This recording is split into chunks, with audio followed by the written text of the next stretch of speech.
A very good morning, everyone. I'm Madhura from Mentor Together, and it is with immense pride and honor that I welcome all of you to the first Mentoring Summit India 2024. Yes. About 6 months ago, when our team at Mentor Together sat down to plan for this year, we thought about how we could celebrate the important milestone that was upcoming for our organization in November. That is our 15th year anniversary. For 15 years, our organization has been deeply focused on one big question: what is the design of good mentoring? How can we help young people in India access high quality mentorship that helps them achieve their goals and dreams? We felt that the best way to celebrate this important milestone as an organization would be to convene all of you, an incredibly vibrant community of youth mentoring practitioners, champions, and advocates who can come together to reflect on the best practices of mentoring and chart the path ahead of youth mentoring in India and more broadly, the global south. When we started putting the building blocks of this summit together, we were honestly so overwhelmed by the positive response and encouragement. And a big thank you to LinkedIn, the British Asian Trust, the BT Group, the Brookings Center for Universal Education, and the Agency Fund, who have stood with us at every step of the way for the last 6 months in putting together the Mentoring Summit India 2024. Many of you have traveled from all over India, and some of you from halfway across the world. We're so grateful for your time, commitment, and belief in the mentoring movement. The next 2 days are going to be packed. There are 26 sessions with over 70 speakers spread across 3 primary venues in this beautiful Bangalore International Center venue. This auditorium, we have the seminar hall on the first floor and the gallery on the second floor. There are also workshops happening in the library simultaneously. And if you want to access any information, you can go on our official website, which is thementoringsummit.org. You'll find the schedule section where you'll find all of the agenda. And you get to choose which session you want to attend because we have 3 parallel sessions running for every slot, except for this one, which is our opening plenary.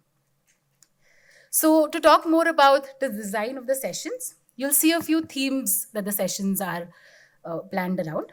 First, how does mentoring fit in with external contents of public policy, educational systems, corporate social responsibility, volunteering, and technology?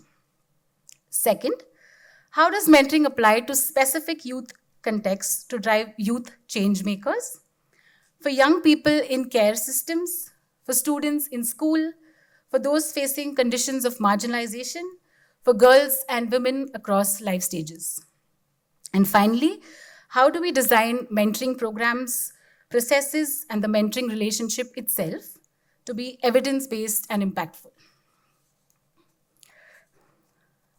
We're absolutely sure that whether you're from the government, business, academic, or nonprofit sector, or whether you're a mentor, student, teacher, through this entire mentoring summit, you'll feel empowered, inspired, equipped, and I'm sure you'll leave with a lot of actionable measuring points at the end of the 2 days. If you have any questions, we're happy to help you as a team. Great. I think we have a truly inspiring session to begin with, and let's get started. Please join me in welcoming our host and moderator for the opening plenary of the Mentoring Summit India 2024, Smarnita Shetty.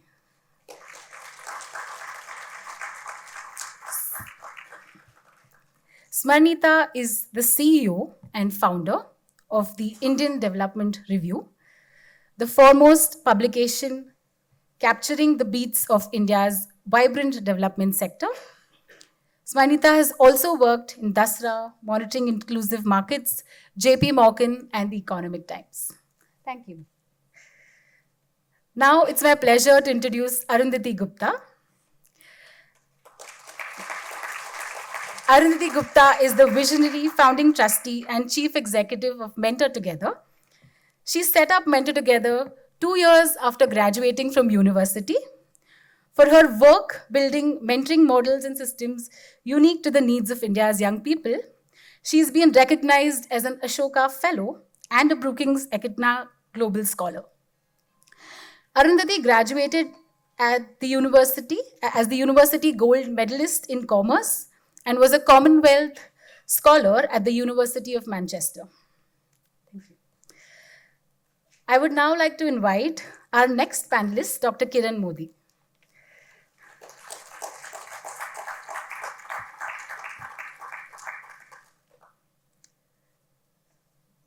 Dr. Kiran set up Udayan Care in the year 1994 to support children and youth who are separated from families. Core to the Udayan Care model is the role of a volunteer mentor who steps in to heal the relational deficits a young person may face.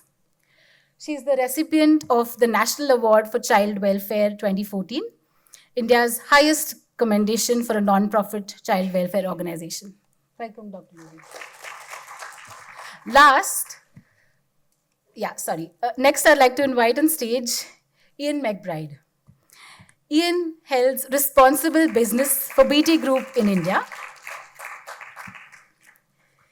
He leads the company's manifesto to accelerate social impact through technology and digital skills. Originally from the UK and now settled in India, Ian has a rich background working with organizations focused on skill development and gender equity. Welcome, Ian. And yes, last but absolutely not the least, would we like to invite Dr. Mark Eddy.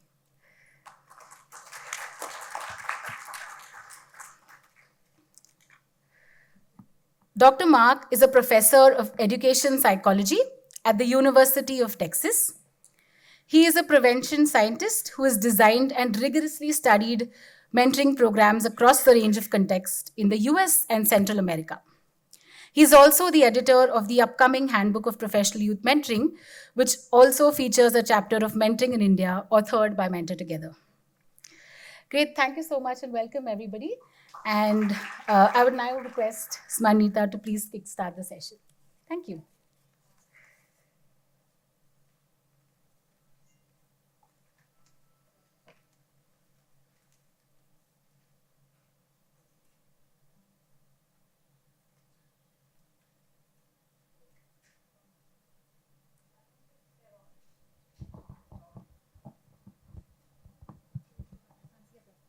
Yeah, thanks. Thanks, Madhura. And good morning, everyone, and welcome once again to the opening plenary of India's first ever mentoring summit, like Madhura said. It gives me great joy to be anchoring this session with 4 really amazing guests because they're not only going to provide us context, but also perspectives and data from 4 very different vantage points, right? As a funder, as a practitioner, as an advocate, and a researcher. So thank you all for being part of this panel. And before I move on to questions for you, which is where I want to spend most of the time, I just thought I'll give the audience a little bit of background. So I think all of us in this room, understand the word mentoring, right? And the value it brings, because I'm guessing almost all of us have, benefited from it in some shape and form. We've had a mentor, either in school, in college, or at work. Someone who has shaped how we think of ourselves in the world, what we think of ourselves, what we achieve, and in some way, has played a role in getting us to where we are today, right? And yet, there are millions of young people in India who have no such access.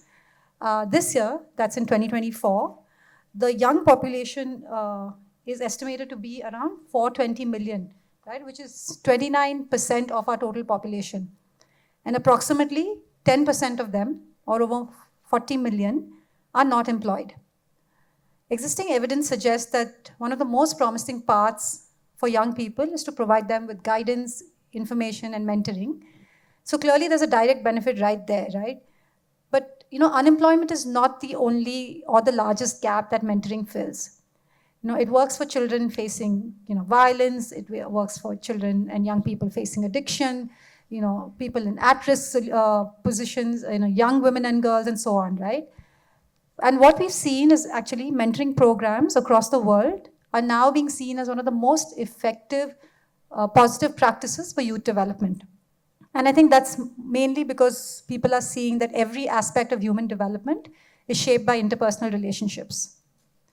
So what does mentoring mean, right? And I think the panelists here will actually speak to, the different facets, but I thought just like a slightly more formal way of thinking about it is mentorship is essentially a powerful tool for empowering young people, especially those at the margins, by building their self-confidence, their self-esteem, self-worth, giving them relatable role models, helping them gain access to educational opportunities, building their social capital and networks, right?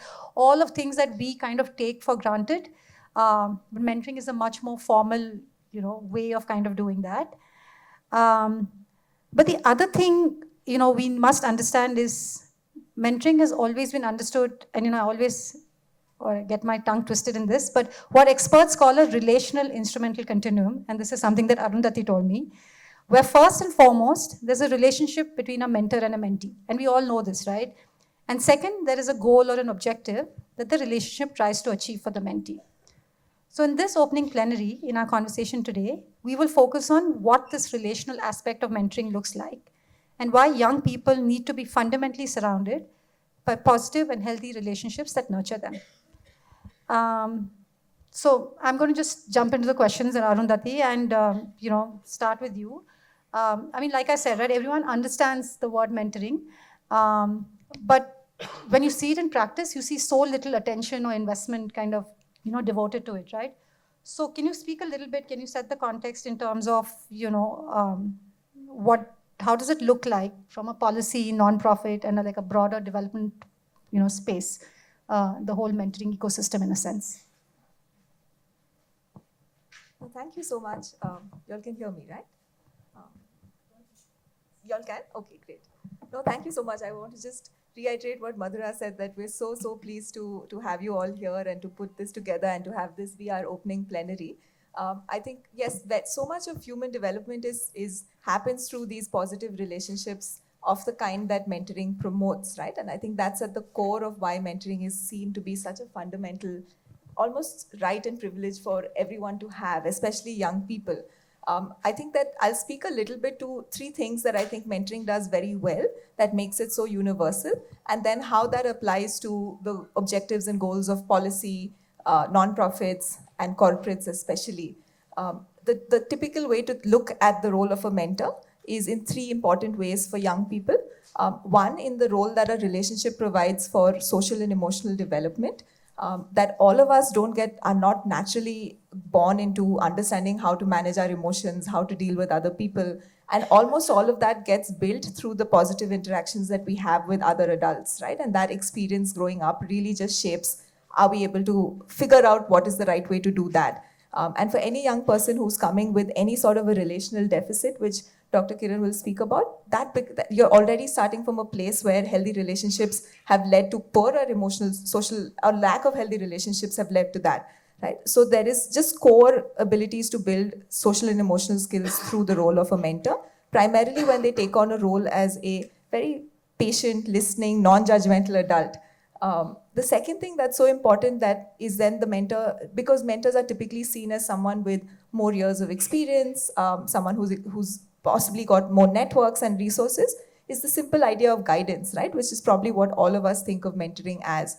And it can be so vital if targeted correctly at the need and the context of the young person, to help in academic decision-making, career decision-making, just new networks of opportunities, what information and careers do you even know about, right? So that's the second really important role.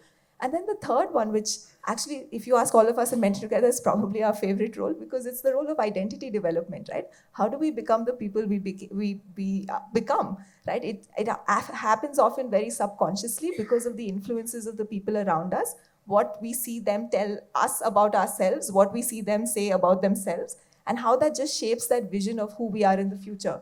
And I think mentoring is so powerful for that. So, given these three contexts, then if you think of this role of social emotional development, guidance, and role modeling, if you think it matches so many of our priorities at the policy level with respect to young people, right? A lot of the guidance aspects relate to what we're trying to achieve through school education. Hopefully, better academic choices, better grades, better career decisions, right? So many of the things relate on social and emotional well-being to what we may have as from the youth adolescent policies, right, to help young people thrive and flourish. So, and then a lot of the goals around guidance also relate to employment policies. So I think there's a very clear policy angle there.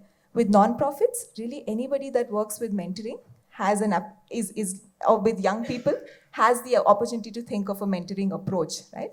And then and I'll end with this, that in this broader ecosystem, about when we think about who is the mentor, we have seen that companies are one of the very promising and possible sources to identify large numbers of mentors. So I think that's where, if you take the principal idea of mentoring, you can really fit it into the priorities that exist for government, for nonprofits, and for businesses, whether it's CSR or volunteering. Yeah, no, thanks, Arundhati. I think you've like laid the framework really well, right? Like, and the different intersections that each stakeholder in a sense has with mentoring. Kiran, if I can come to you, you've run Udayan Care for more than 30 years. You worked with young people in fractured family homes and settings, and you've seen how important healthy relationships are. Can you tell us a little bit about what you've learned and the lessons, and like what has worked, what hasn't? So that the audience, like who work with young people in any shape and form, they can take away some of those learnings as well. So good morning, everyone. And I really need to, pay you a compliment. That's something which was so near to our hearts, and you've been able to actually fructify it, and you are doing this mentoring summit. So in Udayan Care, we've been, when we started our children's home, let me start from there. We realized that these children, they are suffering from insecure attachment, fragmented homes. They come after a lot of trauma and abuse, and they start looking at everything with distrust. How do you develop their trust? How do you turn that distrust into a solid tool for them so that they can evolve themselves like any individual? And when your family, because of many reasons, also gives you up, then this abandonment also makes you very, very untrustworthy. So when we started looking after these children, I realized that we need to bring mentors who are going to bring secure attachments. Unless the children develop secure attachments, they are never going to be fulfilled individuals. And here I think going deeper into psychology, and especially John Bowlby, his attachment theory, and Erik Erikson's psychosocial development theory, and Yuri Frontbrenner's ecological systems theory, all these theory helped us in understanding the role of a mentor, a long-term mentor who can be there and who can help the child develop their social, emotional, cognitive development. If this child, as a significant individual, is there to look after the child forever, in our case, we have lifelong mentors. We are 35 of us, and only 2 of us have parted company because the maker called them. Otherwise, everybody had stuck on with the children. And the kind of values and the kind of, future career path we have been able to chart out with the children, help them reflect, help them, grow. And with the team of psychologists and counselors that we have been able to work on whatever the deficits they have, how they can overcome it. So I think it had been a beautiful journey. And the mentor parents, they've been chosen with great care. We looked at senior citizens, people who have already fulfilled their role of developing their own children, becoming successful in their careers. So they can bring in a lot of parenting skills. So we looked at those kind of people and who could make a long-term commitment. And we also looked at a very, very learner's mindset. Unless, you become 60 and you think, oh, I know everything. I have raised my children and I know. It's not like that. Children who have suffered, who are traumatized, who are abused, they need a different way of handling unless you understand the psychological constructs, it's very difficult to raise. So we always looked for those people who are ready who have a learner's mindset. So we developed a lot of training programs around psychological constructs, around child rights, around the Juvenile Justice Act, because they also need to learn all this if they are to work in a children's home. We developed our programs and processes in a very, very established manner and made them understand what is it and what you can expect from us and what we expect from you. So the expectation setting was made very, very clear to them. And accordingly, people started functioning. And I think it had been a very, very beautiful journey and very fulfilling, because each mentor has brought in so much of knowledge. And we have these monthly meetings where all the mentors sit together. We discuss the cases with the psychologist. We discuss with each other what worked and what did not work. Because something which may not have worked with me may have worked with her. Because everybody has a different approach and a different attitude. So we learned a lot from each other. I think for any kind of a mentor group, it's very, very essential that they sit together, they discuss all the problems that they are coming across, what are the successes and what are the failures. That's one way to go ahead. So these are, certain things that we did, and I would just like to mention a few case studies, I mean, I've got hundreds, where the children are doing so well. A child who's coming in at the age of 6, totally traumatized and not wanting to study and not able to concentrate, with the great help of the mentors and the psychological team, we have been able to get them involved back into the society, back into the life. And many of our children, they have been able to study for their masters abroad, all on their own steam. Because, there was someone who cared, and there was someone, who supported them in their journey. So this is the GHAR program, where the children are from disadvantaged backgrounds and from disrupted homes. But we are also working for children who are coming from disadvantaged backgrounds but may not be as psychologically torn or traumatized. So we have, these youth who we are working with for higher education. We have a full-fledged mentoring program there also. But there we don't need to go so much into child trauma, but we go more into developing how do you develop a child's professional skills? How do you develop a child more interested in education and vocational training? How do you help them in developing their life skills, for example? It's, a girl coming from a very poor family would not have an assertiveness in her. So how do you teach assertiveness to her, negotiation skills, communication skills, all these kind of things that we expect from these mentors. And again, with corporate social responsibility so much on the high, we are very lucky to get a lot of corporates coming in and who are doing long-term mentoring. So we expect them to do at least 2 years of mentoring of these girls. And I'm very proud to say that now we have got 2,500 mentors, even here all across India.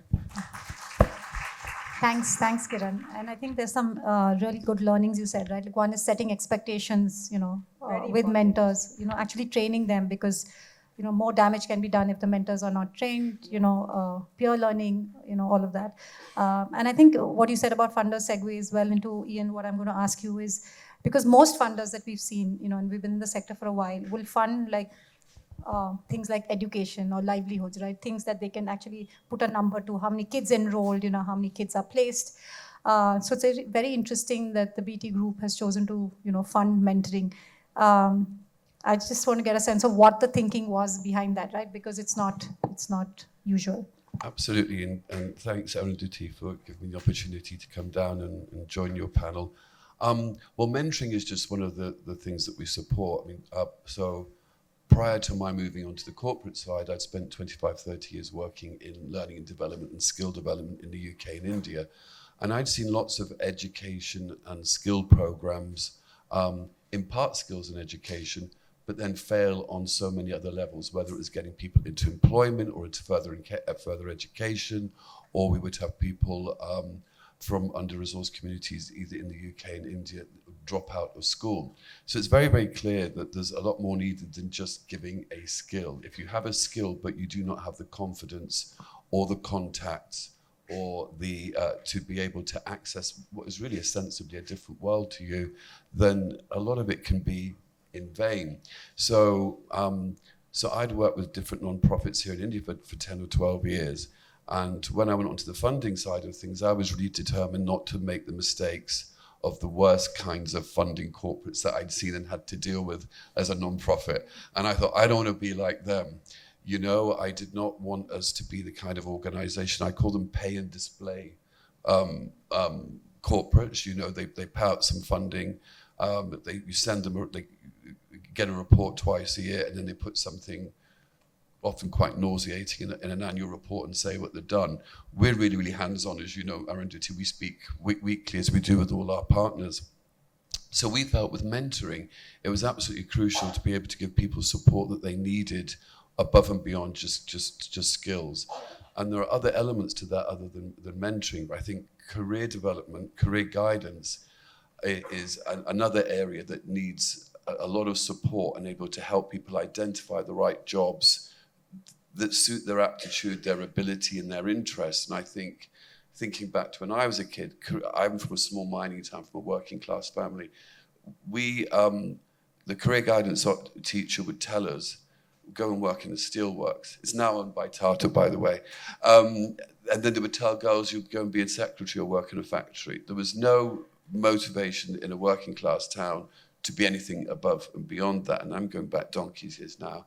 And I see the similar problem here in India. So I think, you know, two things are: one, getting people to understand jobs, new economy jobs, future jobs that they have the potential to succeed in, rather than the typical traditional roles that people are pushed in by their parents, which are oversubscribed. But the other thing is mentoring. You know, how do you give people support? There's an element, and we at BT, we fund organizations, particularly through technology and STEM, trying to encourage young women from under-resourced communities to take up careers in STEM. But there's an element of social mobility there that needs to be assisted. You cannot just take someone and put them into a different world and expect them to cope very, very easily. You know, the social cues that people give off by their class, from their clothes, from their accent to how they behave, can be very, very intimidating if you're a first-time graduate. You know, if you're a first-time person in your whole family who's gone into further education, if you're first-time working in a corporate environment, particularly as a woman. So what support do you need to do that? So we've tried to build a set of programs that look at all those things. You know, it's not just about giving out devices in areas where people do not have access to devices, or giving them support to use those devices. It's about working with a whole ecosystem, with families, getting them to support, you know, girls staying in education, not dropping out and going into work. That's another part of it. But mentoring plays a huge part of that, because girls need role models. We all need role models. You know, people need someone that they can look up to, like an Arundhati, for example, or, you know, anyone sitting here, you know, Dr. Modi, and say, well, actually, they've achieved that and they've done that, and I've got access to them, and they can help me navigate all these problems that I'm finding moving into the workplace. So that's it. Yeah. No, thanks, Ian. Mark, if I can come to you, you've actually studied mentoring, right, for the last, 30 plus years. You've done research, you've built evidence, and in a sense, mentoring has become mainstreamed in the US, right? What were some of the factors that helped it become like mainstream, right? And who were some of the key actors who kind of made it happen? So that it's in front and center of everyone. Could you speak a little to that? Yeah, so various versions of mentoring have been going on in the United States since the beginning of the country, but things really took off in the beginning of around 1910, when a group called Big Brothers, that eventually became Big Brothers Big Sisters, was formed. And that group has continued and expanded around the country. And the first more scientifically rigorous research that was conducted on mentoring was done in the late 1930s. And a study continued on until the 70s. So we've got about 80 years of research that's been going on in mentoring. most of that research has focused on programs like Big Brothers Big Sisters, but what's important to know in the United States is that most children who get mentoring do not get it through that kind of organization, but are getting it through other venues. And the most popular one is through sports. So there's almost 30 million children involved in sports in the United States. And I have some personal experience in that, not only as a coach, but also my father and my siblings being involved in coaching and playing at the college level and the pro level. And unfortunately, in that sector, it's kind of a train and hope model. I think people aspire to be good mentors, but they often don't get a lot of support in how to do that except around sports skills. So that's kind of an area of need. But anyway, other areas that mentoring is quite popular in the United States includes in rural areas around farming issues. And so there's clubs, that are in high school and also in primary school. But mentoring over the years has really been used originally and still today with children who are either at risk or involved in the juvenile justice system. So they're getting in trouble with the law. And also with children in other kinds of difficult situations, like in foster care, where they have left their homes and are placed with another family.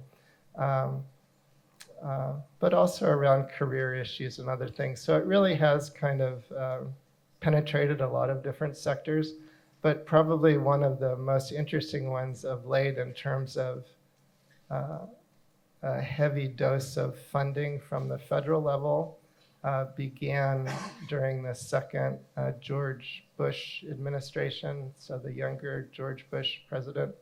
And his pitch to the U.S. was that he was a compassionate conservative, and he has established this Office of Religious Affairs within the White House. And there was a person who was involved in mentoring a version of Big Brothers Big Sisters that had been adapted for use in Christian churches. And that person had quite a lot of influence on the presidential administration. And I remember being at a meeting during that administration where they promised something like $400 million that was going to go to support youth mentoring for children who had parents in prison, because in the United States we have the largest number of people in prison in the world in terms of rate.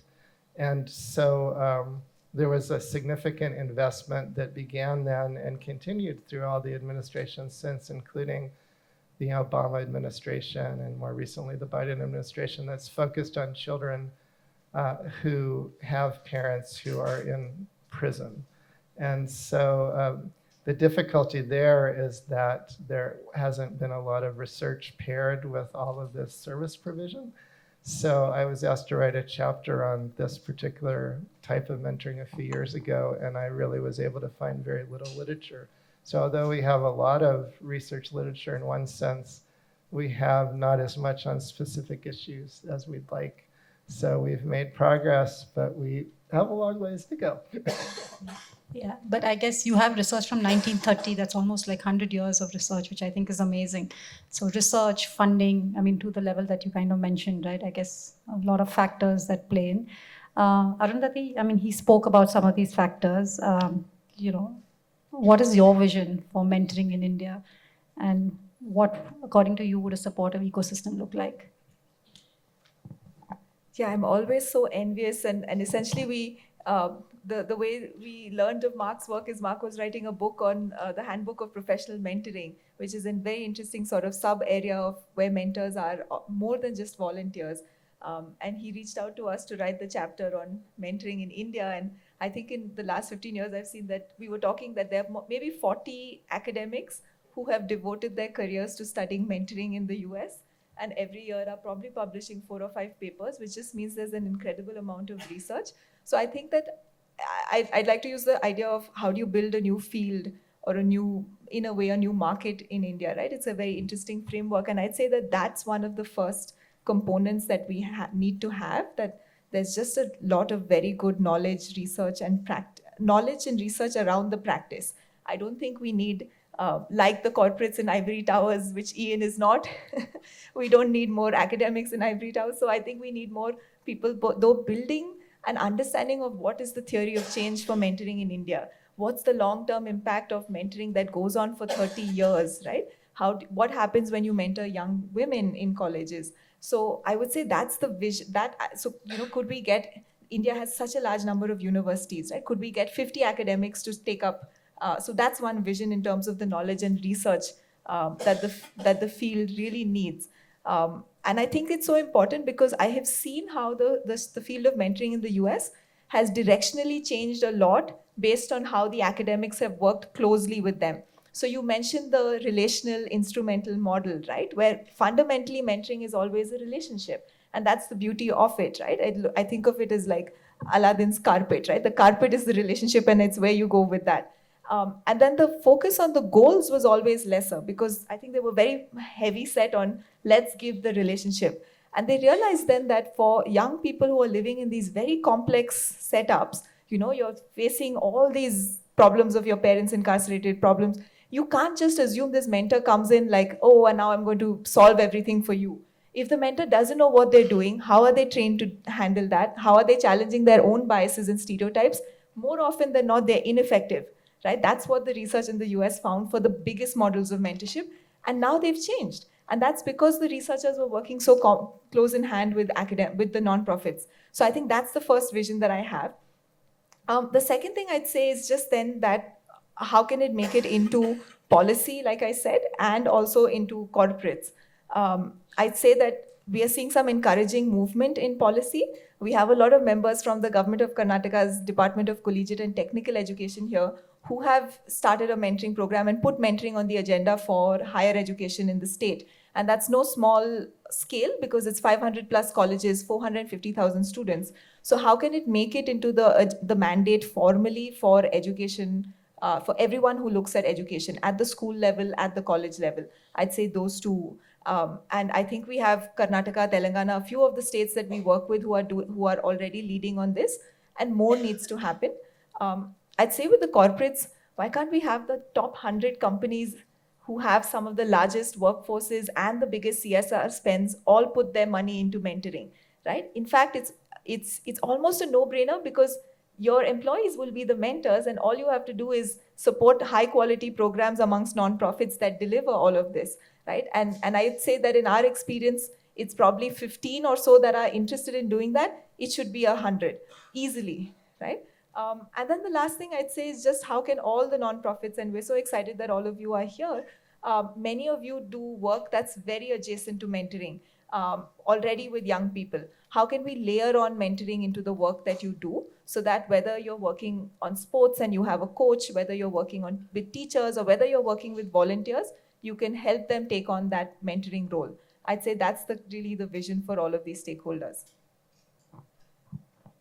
Thanks, Arundhati. I think you've painted a really good vision. I think it's now up to all of us to actually go and take parts of that and in the places we work in and make that happen, right? Because I think like all of y'all have said, such a critical importance of anyone working with young people in whatever shape and form.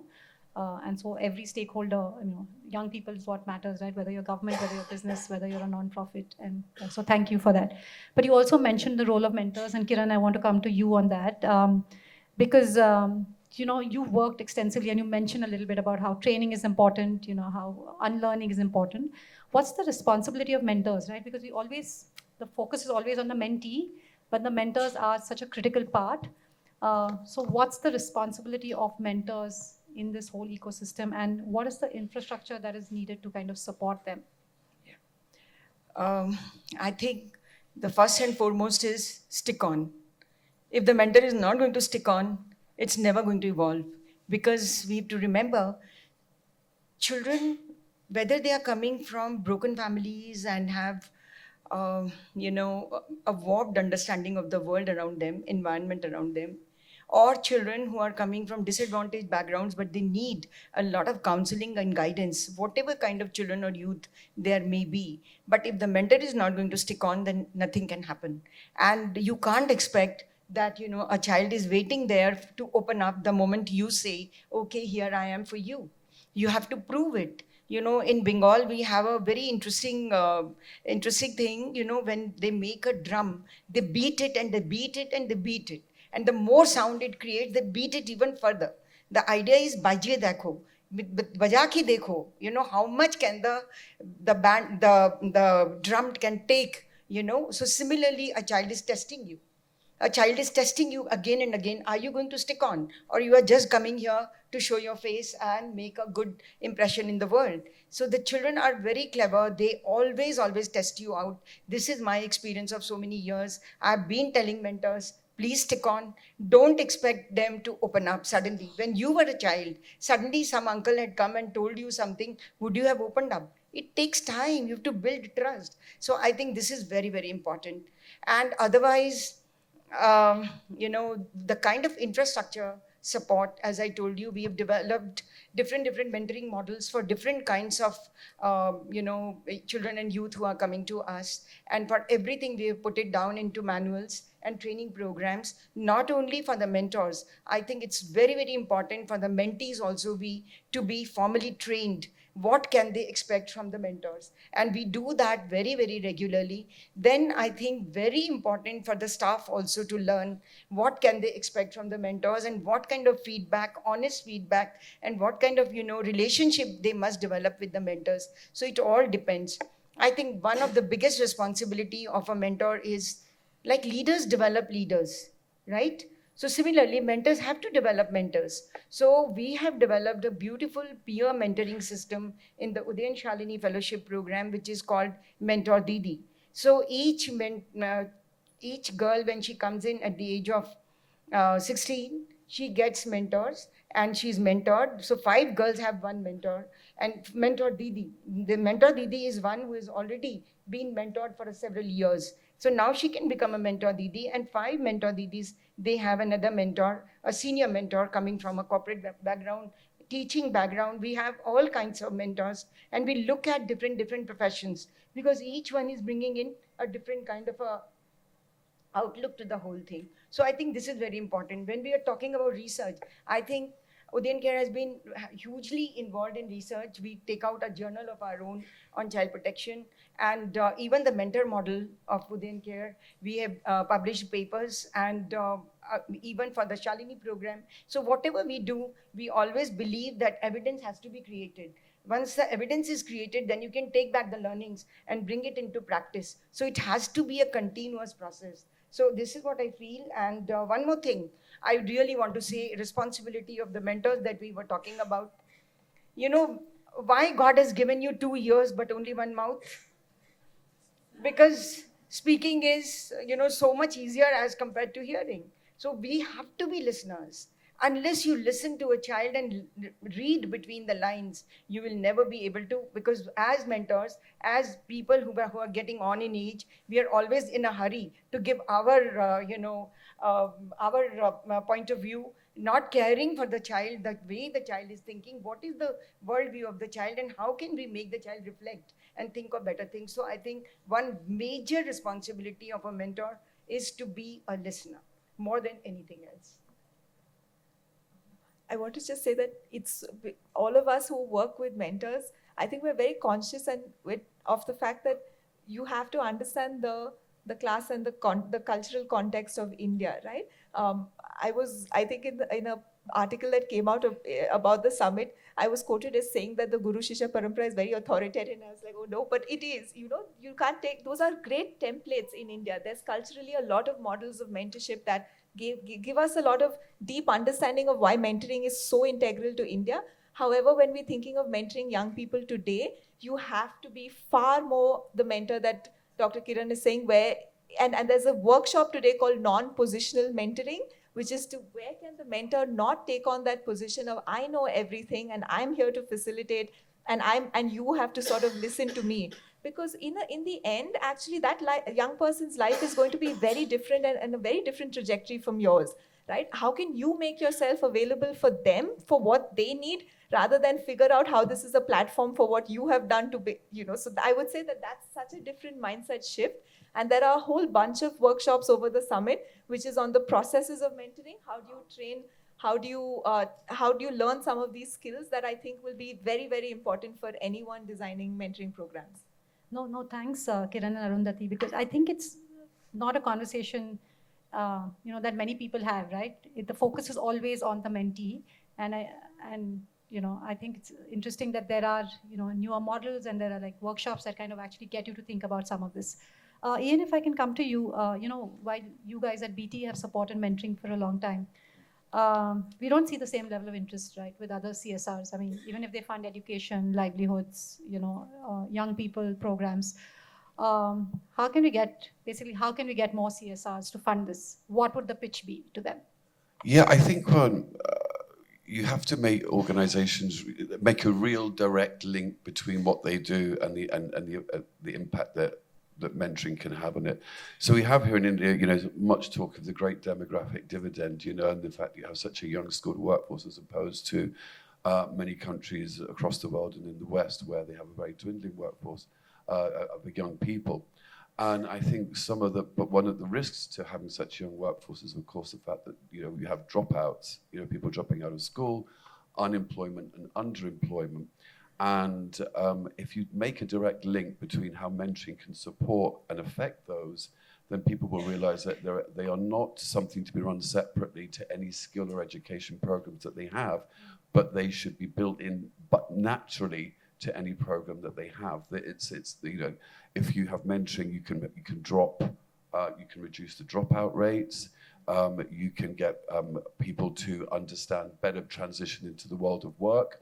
And then once they do make it into the world of work, you've got an opportunity then that they will stay out there. Because a lot of people that go through skill development programs, when they do get into jobs, they drop out very quickly because they're not able to cope. And I think building in mentoring to these programs can affect all of those things. It can help people make the transition to work. It can keep them there longer, and it can stop them dropping out at a much earlier rate, which is always a problem with programs like that. So I think people need to understand it. People talk about soft skills when they're doing skill development or education. And one of those soft skills is giving people the confidence and the ability to transition into the world of work and helping them to overcome those barriers. And having a support to do that and to have someone who can help you navigate your way from one to the other, I think is crucial. So I think organizations start to see it as a critical component of an existing program. So it's layered into their programs rather than a separate mentoring program run standalone, would be my view. Thanks, and maybe BT can do some of this evangelizing with your We fellow do. CSR. Well, we do quite a lot actually, and I'm really pleased. It took us a long time, Arundhati, but we recently recruited two women into our apprentice scheme here in Bangalore from Arundhati's program, and I apologize for it taking so long. As you know, it was a very, very long fight because our organizations, Sally, did, I think, put it off thinking that, everyone's trying to recruit from the top schools, and our company's going through a great deal of change at the moment. So when we eventually managed to get these women who'd gone through, and I think a couple of them are here over the next couple of days, get them there, our people kind of went, why aren't we hiring these women? Now, these women go to colleges where there are no campus recruitment, right? So they're not getting the opportunity to get in front of employers. And we as employers are missing out on the opportunity to get women, that have got great talents that could be a great addition to our workforce. So it just needs that connector. And an organization like Mentor Together is a great connector. It brings together those women who just need to get in front of you and gets us an opportunity just to speak to them directly. So they started in September, and we've now our recruiters, our kind of HR team are saying, they're terrific, can you get more? And I'm thinking, I've now spent 18 months convincing you to go down this route, and now they're coming to me. So if you get employers seeing a benefit to mentoring and to mentoring programs to their business, then that work is done for you. And I think it's been done here. Making that link Yeah. more explicit. Yeah. Yeah. Yeah. And Mark, I mean, and again, right, because you've studied this for so long, because you've been so immersed in this, if the mentoring movement in India had to learn, from the US, the lessons that you've seen happen, through your work over the last, and the research over the last 100 years, what would that be, right? What could we learn from the US? And how do we cut short the journey, right? So that we can leapfrog. We have 400 million young people. We don't have the luxury of 100 years. So what can we do to kind of cut short this journey and get there?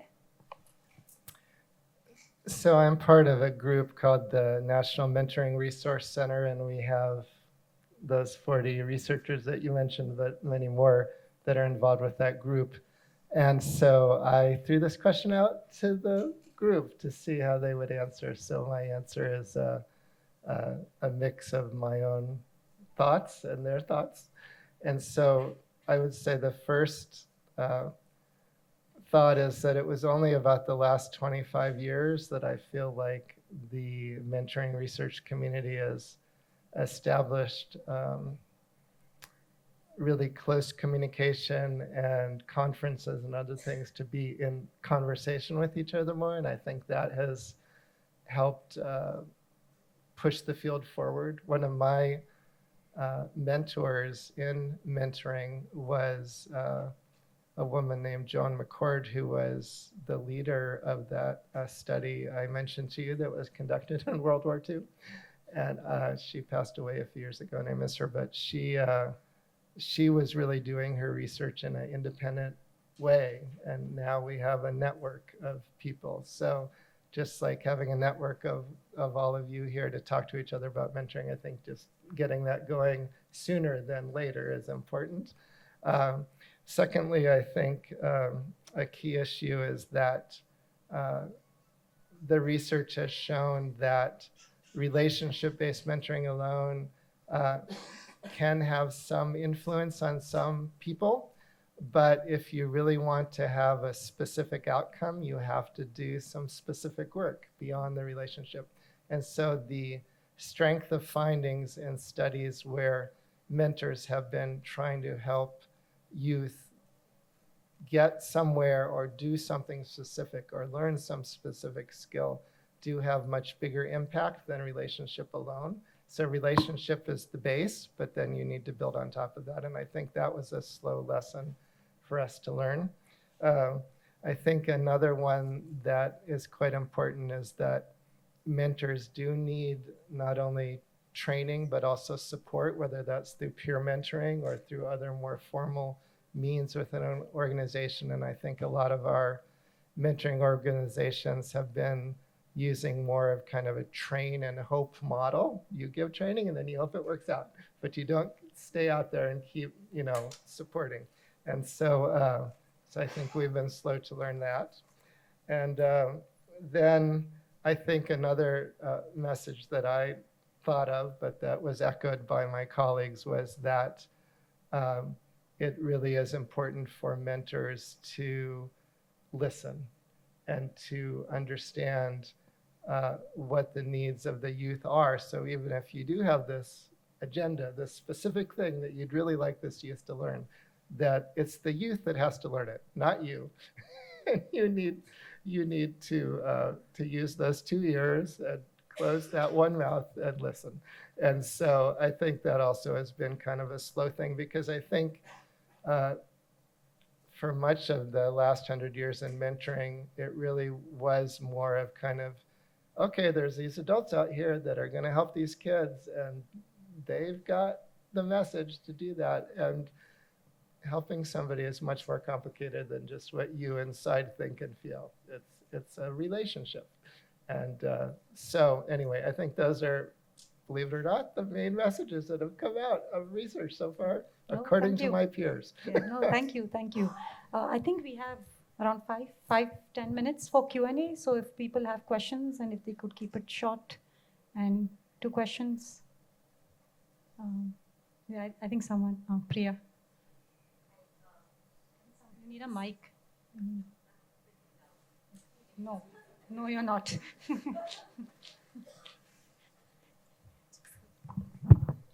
Thank you. Thank you for this super interesting kickoff to the summit. This question is for you, Mark. Has there been, and I know that Ian also sort of alluded to that.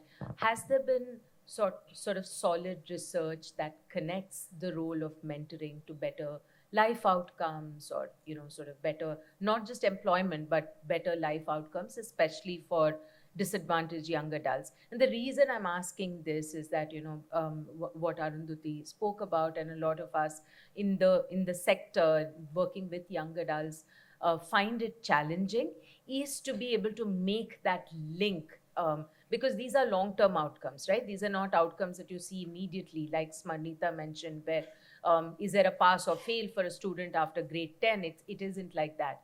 So what is the solid evidence that we can rely upon to really advocate for mentoring, coaching, career guidance, all of those sort of what today the world terms as softer aspects? So, like a lot of research on any specific intervention, much of the knowledge is based on relatively short-term outcomes.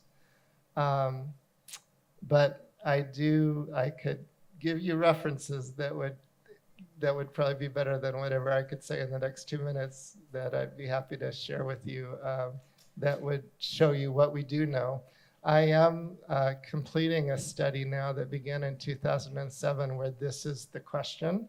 It's of a different kind of mentoring program. It's actually a 12-year-long mentoring program, and mentors are paid to work as mentors with 8 children at a time. And it started when kids are 6, and now they're about 20 years old, and we have data on 90% of them. And so they were randomized to get a mentor or not. And this is the exact question that we're answering. I wish I had the answers to tell you, but we're literally doing the analyses right now. So that's an example of a study, but it's a very unusual study because most studies are not like that. And getting a study like that done has taken a lot of people and a lot of different funders. But unfortunately, there just aren't a lot of studies like that. Most studies are much shorter term and immediate. There are a few, and again, I'd be happy to share. So find me and I'll give you some references. And just to say that tomorrow our opening plenary is entirely on the evidence for mentoring. So we'll talk about all the evidence that exists, the meta-analyses, the different types of life outcomes. You're sitting next to Livia, who's done an incredible paper on mentoring in Uganda for employment. So we'll try to cover that base of, because it's such an important question to know what do we know about where mentoring works and how it works.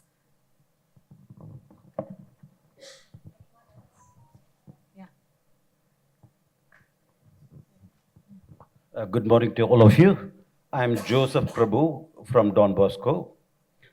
Mentoring India's youth. I've been working with the young people for nearly 35 to 40 years. And what I have learned, keep learning every day, is that these young people have resources. When we go into mentoring, as someone mentioned there, we go with a learning attitude, and it is only to shape their desires, art's desires. And one other thing that I've learned from them is that they are so psycho-emotional, and their attitude and aptitude does not sometimes match with the art's desire. They would like to be a great people, but when you really go into their attitudes and aptitudes, they don't match. How do you tune them to that their resources are rightly addressed, that not misused? Second point is that Sir, do you have a question for the? Anyone can answer. Anyone can answer. Okay. And the second aspect is that I come here to learn. Yes, it is not only information. So that in this plenary session is that I come not only to get information, but formation for myself. and so that I can go and transformation can take place in the young people. Thank you. So if I've understood it right, it's like, how do you match aspiration to the aptitude as part of the mentoring thing? So,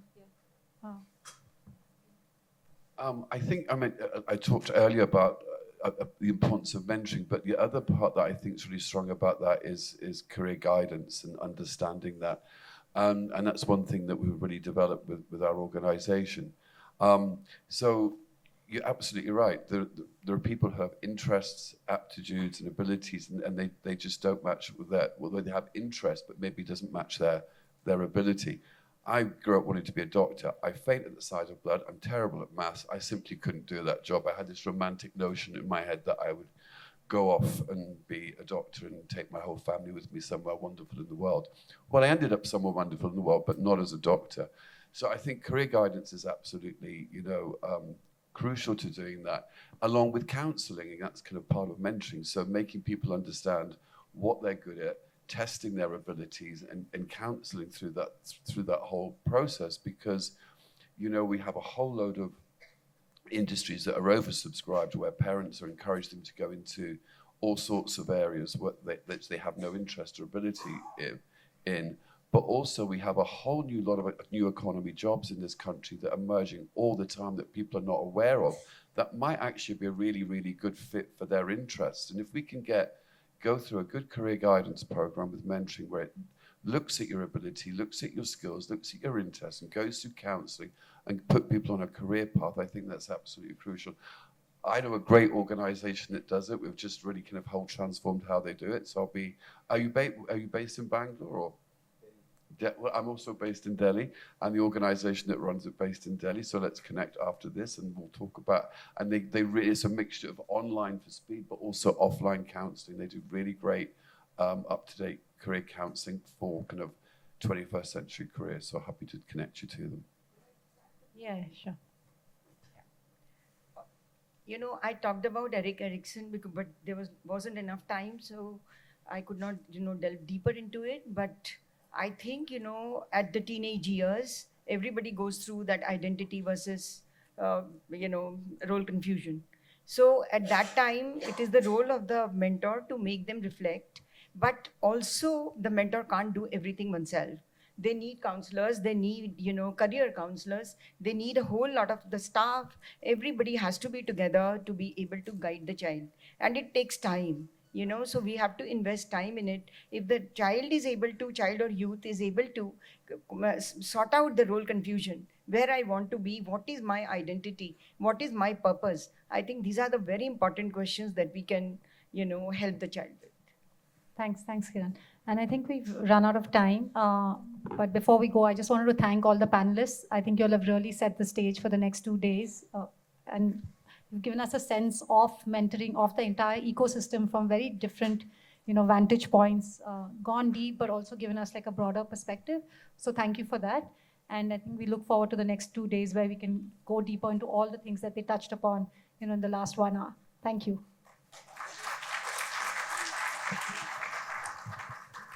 Thank you so much to all of you for this extremely insightful session. But before we end our first session for today, we have somebody extremely special amongst us, Dr. Rajiv Gowda, one of our founding trustees. I would please like him to come on stage to share a brief opening remark. Dr. Gowda represented Karnataka in the Rajya Sabha from 2014-2020, and before that was a professor of economics and social sciences and the chairperson of the Center for Public Policy at the Indian Institute of Management. He did his doctorate in public policy from the Wharton School at the University of Pennsylvania.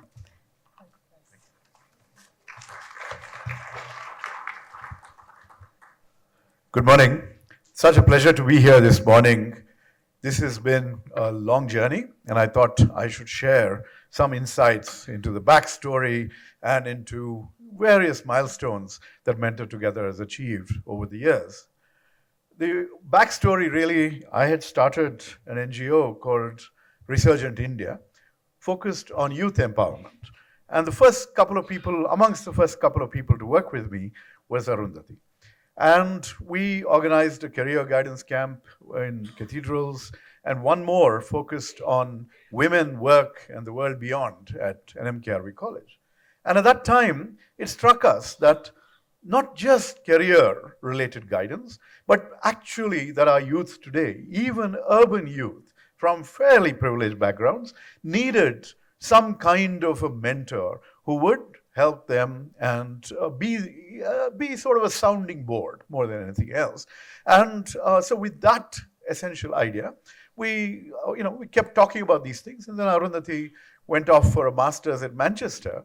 But most interestingly, when she came back to India, and I think she had worked with Goldman Sachs or something somewhere along the way, before or after, I can't quite recall, decided that she would pick this up and literally devote her passion and extraordinary capabilities to building mentoring in India through this organization, Mentor Together. And it's been 15 years now since the organization's been set up, and it's been a very, very accomplished 15 years. Now, obviously, when we started, we had some loose ideas about what mentoring could be. And the fancy notion was there are lakhs and lakhs of professionals who are working in Bangalore, and what would it take to just match them with youngsters? And, this is just an opportunity waiting to be tapped. Well, Arundhati has been very, very careful and has started in a manner where everything's carefully thought through, tested, and sort of developed in such a manner that before we scale, we have an opportunity to understand what works and what doesn't, and to bring in a variety of protections for both the mentor and the mentee. And she initially focused the organization on disadvantaged young women. And I think that was a very, very meaningful intervention. It really made a difference to lots of lives. And then over the years, thanks to various other recognitions, the Ashoka Fellowship and funding from many organizations, some of which are here, the organization has managed to grow and really innovate, come up with this app called Mentor to Go. And this has become something, this has been a technological platform that allows more and more people to participate in the mentoring process and to reach more youngsters. And that actually is the larger mission. How do we, we've heard words like the demographic dividend, we've talked about careers and things like that. But obviously mentoring is much more than that. It is about unleashing the potential of youth, of being there for our youngsters in different ways as they discover and take wings. So that's been the journey, and I just wanted to mention a few key milestones along the way. Well, one word that you did hear was research. And Mentor Together has actually been an organization that has simultaneously focused on sharing knowledge. And we had, Arundhati and I had written a piece called Mentoring India's Youth a long time ago. But since then, there are multiple book chapters and reports coming out. There's even been a study that was anchored out of CBPS on testing the impact of mentoring with disadvantaged youth, etc. So these sorts of initiatives are, so it's really good that she's thinking about not just doing, but also taking that step back and saying what's working and what's not, and sharing that knowledge with everyone, because ultimately there are a few more initiatives around the country that have since started and are focused on mentoring. And these kinds of insights will make a huge difference to figure out what can be sort of rapidly implemented, etc. The school-based mentoring program is a 3-year program for at-risk students in high schools, and that's the study I was talking about, which CBPS did, and it showed that mentoring had a very, very positive impact on a range of outcomes. Similarly, the Mentor to Go program has now got more than 44,000 mentees and 17,000 mentors on the Mentor to Go platform. So that's a scale that's way beyond what we had imagined when we got started. but that's where things are. And then, of course, in recent times, this idea has been catching on in government circles as well. We have people here from the Karnataka government, from the task force of Telangana, etc. And these are initiatives which governments are also embarking on. And government, as you know, one of the greatest things that government can bring to the table is scale. And so, Mentor Together has an opportunity now to work with Task in Telangana and the colleges that are part of that program. And similarly, in Karnataka, there is a program with the Department of Collegiate and Technical Education called the Prerana Mentoring Program, and Mentor Together has become a partner there as well. So as you see, and as we will be discussing in the course of today and tomorrow, this is a journey that has picked up momentum and scale. And I think, as I see a full hall here with so many people interested in taking this whole mission forward, I'm very confident that what began as small ideas have been nurtured over a decade and a half and are now at a stage where they can really seize what we call a hockey stick growth, basically, increase in terms of reach and impact and really make a difference to our youth. So congratulations once again to Arundhati and Mentor Together and everyone here who is working on this domain, and look forward to more deliberations, more impact and achievements in the years to come. Thank you so much.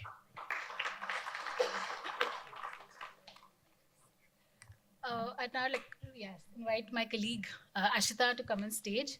And so we'd like you to please give away mementos to our panelists.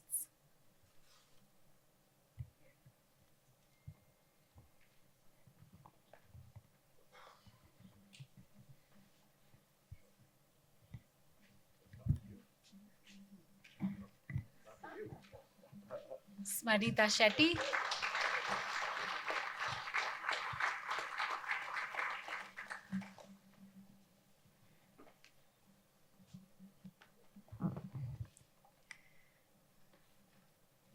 Dr. Kiran Modi.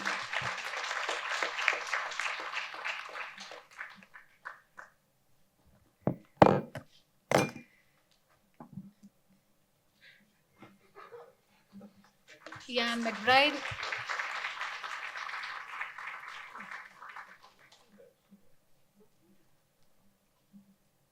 Dr. Mark Eddy.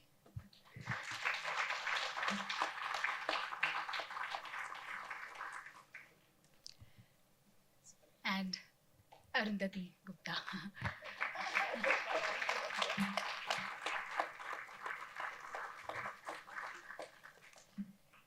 Thank you, sir. Thank you. Okay. Thank you, everyone.